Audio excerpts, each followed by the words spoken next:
Les piliers de l'échangeur de Marcory, aujourd'hui plantés sur ce qui fut jusqu'en 1999 les habitations de 188 ménages, un peu moins de 1500 personnes avec les commerçants. Du côté de Cocody, 1500 habitants et commerçants, au total près de 3000 personnes affectées en 1999 par la nouvelle liaison Marcory-Riviera. On fait une étude d'impact environnemental et social, comme on dit, qui va identifier toutes les personnes affectées par le projet. Mais en 2011, il a fallu encore déguerpir près de 2500 autres personnes venues réoccuper les sites d'emprise lors de la suspension des travaux dus à la crise. Les règles nous obligent à indemniser tous ceux qui sont affectés par le projet.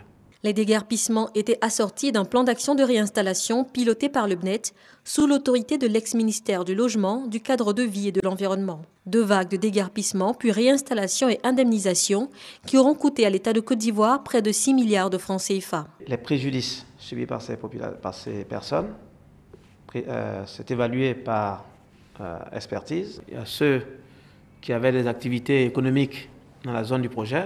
Certaines personnes préfèrent être relogées, donc le projet prend en compte la reconstruction des bâtiments et ensuite l'État procède aux indemnisations. Nous avons retrouvé une partie des déguerpis de la commune de Marcory-Sikoji. 55 ménages réinstallés 3 km plus loin dans la cité Henri Konan Bédié à Aliodan, Marcory-Anoumambo.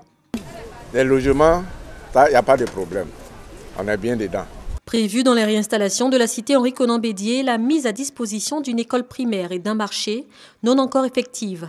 Manque d'eau courante et absence de titres fonciers sont à rajouter aux préoccupations des habitants de la cité. D'abord, le titre foncier, l'eau et l'électricité.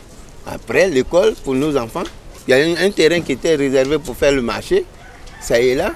Étant donné qu'on n'a pas le titre foncier, qui peut l'aménager? On nous fait payer l'impôt, on n'a pas de titre foncier, on n'a pas un jour, on peut se réveiller un matin, on vient, on dit c'est pas chez vous.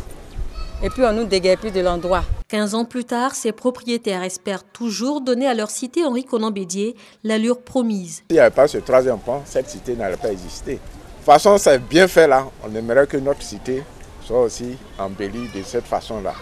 Henri Konan Bédié, c'est également le nom du 3e pont. C'est empreint d'émotion et de fierté qu'ils en parlent. Je suis émue, c'est venu dans le quartier où moi j'étais, le lieu où j'étais, et je vois que le lieu est vraiment transformé hautement. C'est beau à voir. On avait refusé ce joli pont-là, mais on a accepté, voilà un joli pont. Donc mon nom, Kobena là, est resté aussi. C'est inscrit.